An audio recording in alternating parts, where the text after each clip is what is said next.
Dalam Yudas 1 ayat 9, tetapi penghulu malaikat, Mikael, ketika dalam suatu perselisihan bertengkar dengan iblis mengenai mayat Musa, tidak berani menghakimi iblis itu dengan kata-kata hujatan, tetapi ia berkata, kiranya Tuhan menghardik engkau. Mengapa Mikael dan iblis memperdebatkan jenazah Musa? Tidak ada alasan khusus yang diberikan, tetapi beberapa teori telah dikemukakan. Salah satunya bisa jadi orang memiliki kecenderungan untuk menyembah makhluk atau benda yang dibuat daripada pencipta kita. Roma 1 ayat 25 mengatakan bahwa sebab mereka menggantikan kebenaran Allah dengan dusta dan memuja dan menyembah makhluk dengan melupakan penciptanya yang harus dipuji selama-lamanya. Amin. Contoh dari kejadian ini dalam Perjanjian Lama adalah ketika orang Israel menyembah ular perunggu yang dibuat Musa sesuai petunjuk Tuhan, tetapi dimaksudkan sebagai simbol, bukan sebagai berhala untuk disembah.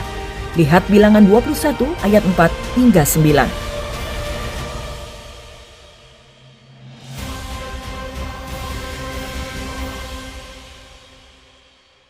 Dan Yohanes 3 ayat 12 hingga 16.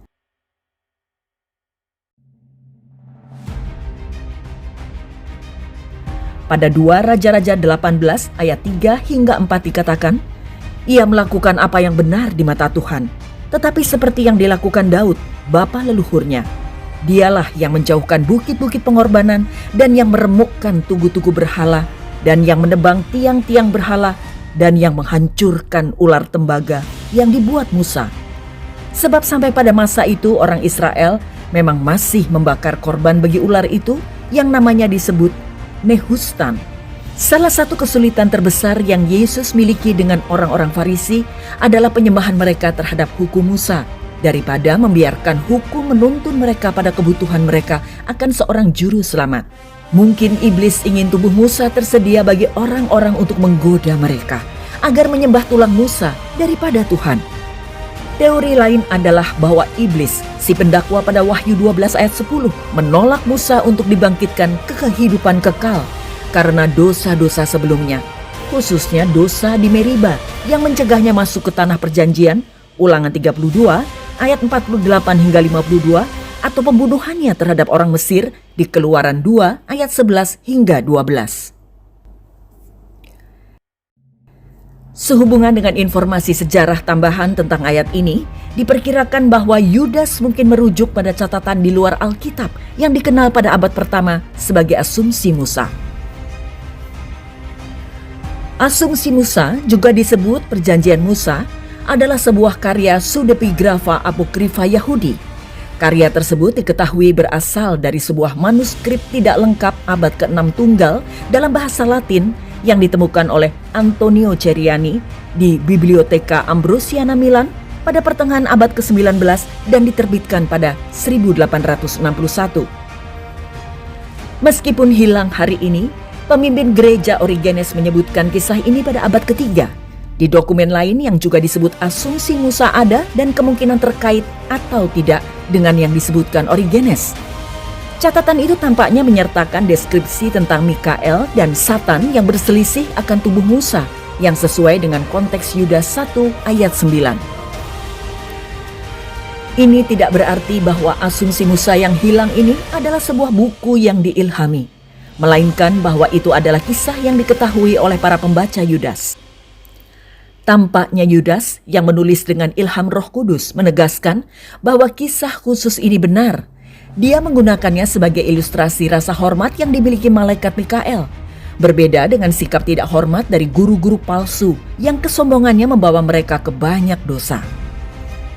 Sebagai catatan tambahan, ini adalah pelajaran bagi kita dalam hal berurusan dengan iblis. Daripada mencoba melawan mereka dengan otoritas kita sendiri, kita harus mencari kuasa Tuhan melawan mereka.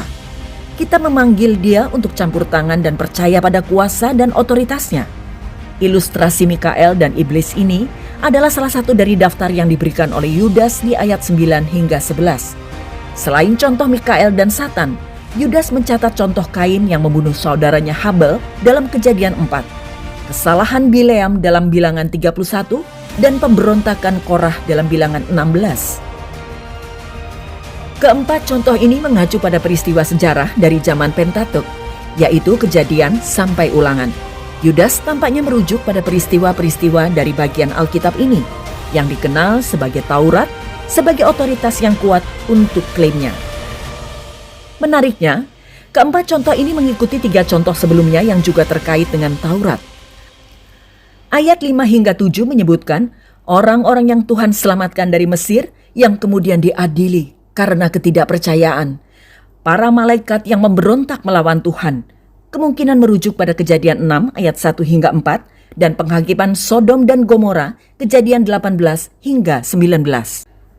Contoh-contoh ini dengan jelas mencatat penekanan Yudas pada Taurat, wahyu Tuhan sebelumnya, serta kemungkinan audiens Yahudi untuk surat itu. Dia merujuk pada peristiwa-peristiwa terkenal dalam sejarah Yahudi yang mencakup kitab suci serta materi di luar Alkitab. Seperti Henokh dalam Yudas 1 ayat 14 yang tampaknya merujuk pada kitab 1 Henokh. Poin-poin penghubung ini berfungsi sebagai cara bagi Yudas untuk memberikan contoh pengajarannya melawan guru-guru palsu, menyoroti ajaran Yesus Kristus yang benar yang diharapkan diikuti oleh para pengikutnya.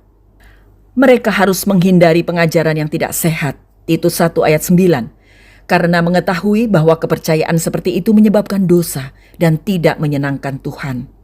Prinsip dasar Yudas adalah memastikan hati dan hidup kita diserahkan sepenuhnya kepada Tuhan, dan bahwa kita menyembah Dia dalam kata-kata, pikiran, dan tindakan kita.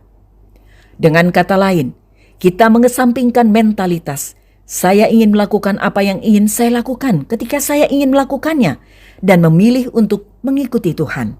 Yudas menulis, "Akan tetapi kamu, saudara-saudaraku yang kekasih, bangunlah dirimu sendiri di atas dasar imanmu yang paling suci, dan berdoalah dalam Roh Kudus. Peliharalah dirimu demikian dalam kasih Allah, sambil menantikan rahmat Tuhan kita, Yesus Kristus, untuk hidup yang kekal." Yudas 1 ayat 20 hingga 21.